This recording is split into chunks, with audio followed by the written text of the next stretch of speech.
Good morning, students. Today we are going to start the chapter circles. Now, as we have done already 9th standard, what the circles are. So, before starting the topic circles, I am going to discuss with you some terms related to circles. So, first of all, the first term related to circle is what is circle? Circle means it is a collection of points. Suppose these are the points. It's a collection of points which are at a constant distance from a given point, which is known as center. Means a set of all the points which are equidistant from a given point, we call it as a circle. Now, second is what is the radius of circle? As you are already familiar, if this is a circle and this is the center, a line segment joining any point of the circle with the center, that is known as the radius of that circle. I just repeat, a line segment joining the center and any point on the circle, that is known as the radius. Then we are having what is the diameter? It's a larger chord passing through the center, touching the 2 points of a circle. Means a line segment joining 2 points on the circle, passing through the center, that is known as the diameter. So AB is a diameter. Then we are having tangent. Tangent means any line which touches the circle at one point. We call it as a tangent. So since there are indefinite points on the circle, it means there are indefinite tangents on the circle, or we can draw indefinite tangents on the circle. Then what is the secant? Secant is any line segment which intersects the circle at least 2 points on the circle. It's a line which intersects the circle at least at 2 points on the circle and whose at least 1 point lie outside the circle. Then we are having arc. Arc means any portion of the circle along its circumference, that is known as the arc of the circle, and this is represented by a small cap on the arc, that is AB arc. So these are the terms related to the circles, and now we have to discuss one theorem. After that we have to start exercise 10.1, and the theorem is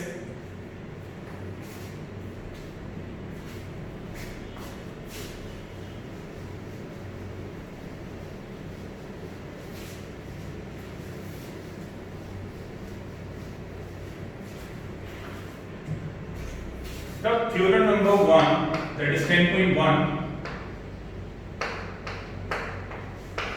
that is a tangent drawn, or we can say the radius and the tangent at the same point of contact are perpendicular to each other. Means if AB is a tangent to a circle at point P and OP is the radius of the circle at the same point of contact, then we have to prove that angle OPB that must be equals to 90 degree. This we have to prove. So how can we prove this theorem? Simply what is given to us, a circle with center O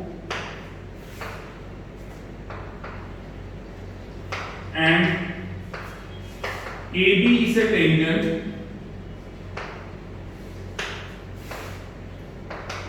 at point P and OP is a radius of the circle. This is given to us. Then what we have to prove, that is to prove is we have to show OP must be perpendicular on AB. Now in construction, we have to suppose any point Q lying on the tangent AB. Take any point Q on the tangent AB and join OQ. Means we have to join this.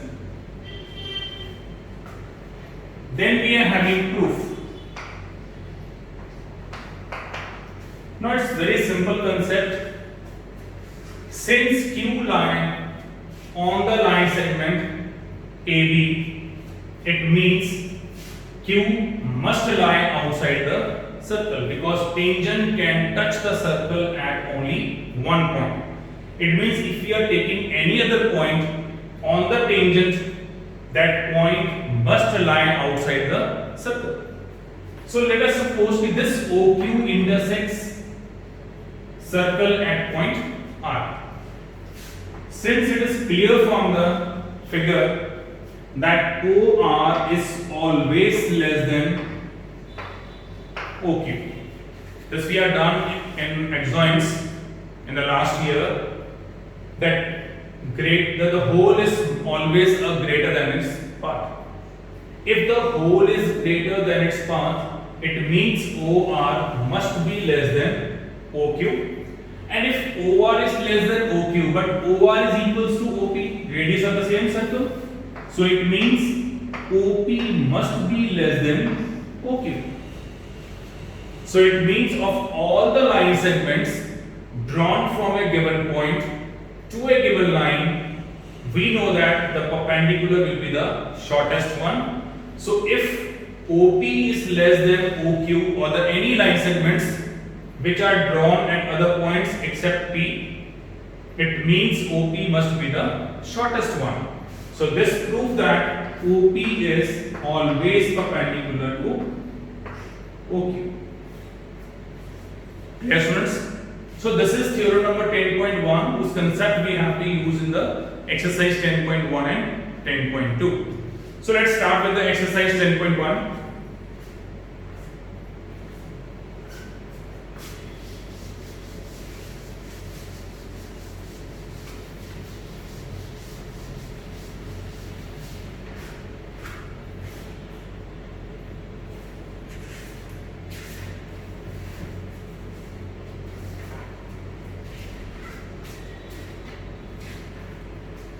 Now exercise 10.1, that is concerned with basically the fill in the blanks related to circles. So question number 1, which is based on fill in the blanks. These are basically based on the properties of circles which we have recently discussed. So first is, how many tangents can a circle have? Now, how many tangents? Since we are having indefinite points on the circle, it means indefinite tangents can be drawn on the circle. So question number 1, we are having indefinite tangents can be drawn on the circle. Now question number 2, that is the fill in the blanks. A tangent to a circle intersect it in how many points?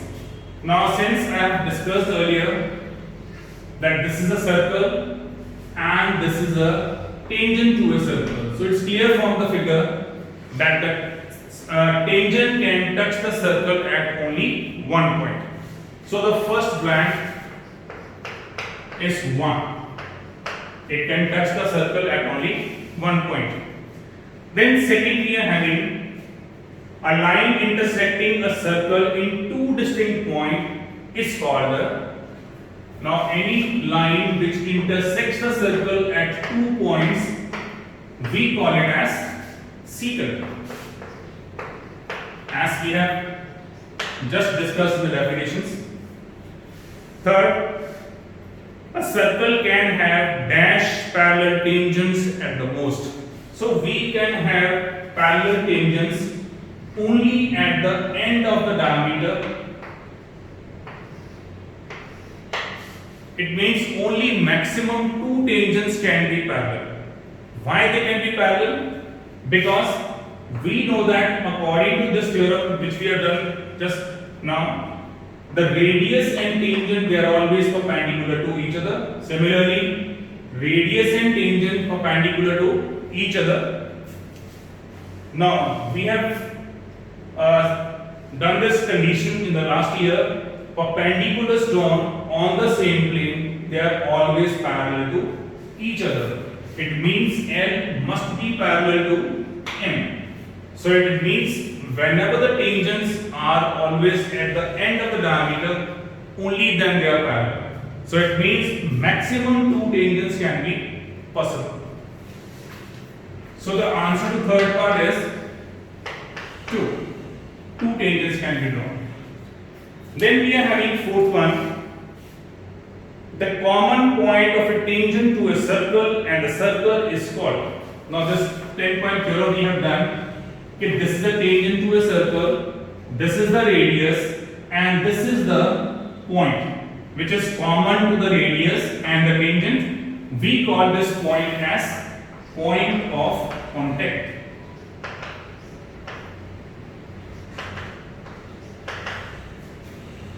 So this is all about question number 2. Now let's come to question number 3.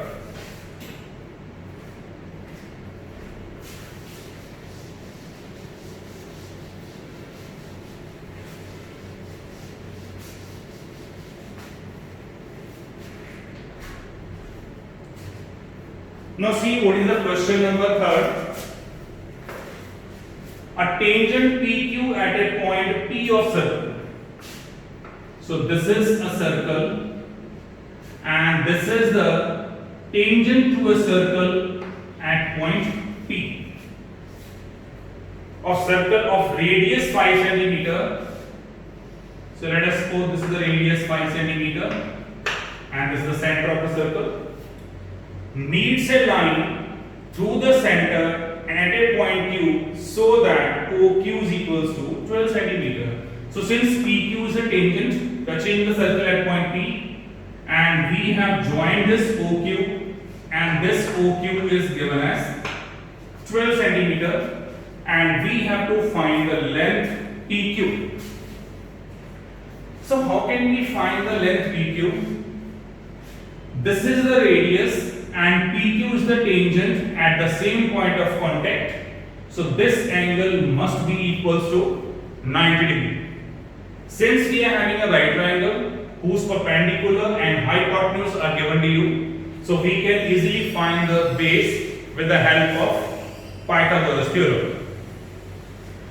Now, this is question number 3. First of all, OP and PQ are the radius and the tangent at the same point of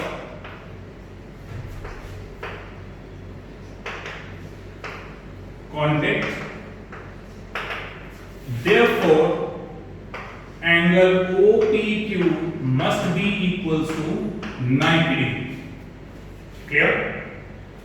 Now since it is a right triangle, so in triangle OPQ, by Pythagoras we can say OQ square is equals to OP square plus PQ square. Substitute the value. This is 12 square. This is 5 square. PQ we have to calculate. So 12 square means it's 144. 5 square means 25. And this is PQ square remains as such. Bring this 25 to left hand side. So it's 144 minus 25. This is equals to PQ square. So when we subtract, we get 119 equals to PQ square. Taking square root to both sides, we get root 119. Since we know that 119 is not a perfect square, so we can leave the answer here. So you can choose the option that given in the question, that root 119 is the correct option, means that is the D part is the correct portion. Is it clear? So that comes to the last sum, question number 4.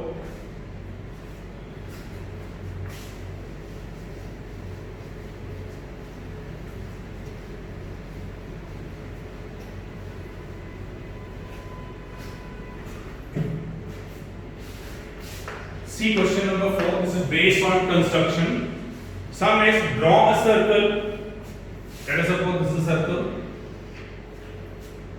and the two lines parallel to a given line. So you can take any line in the plane. You can take inside the circle also, you can take outside the circle also. Two lines parallel to a given line such that one must be a tangent and the other must be a secant to a circle. So first of all, what we have to do, let us suppose O is the center, taking O as the center and some suitable radius, draw any arc on this line. Then taking this point and this point, mark two arcs intersecting each other at some point. Pass a line from the center through that point. Then this point must be perpendicular on the given line L. Clear? This is the process how to draw the perpendicular from a given point on the given line. So just draw this OP perpendicular to the line L. Let this OP intersect the circle at point A. Draw the angle of 90 degree with the help of compass at point A. Let M is the line, or M is the line which touches the circle at point A, making 90 degree with the radius.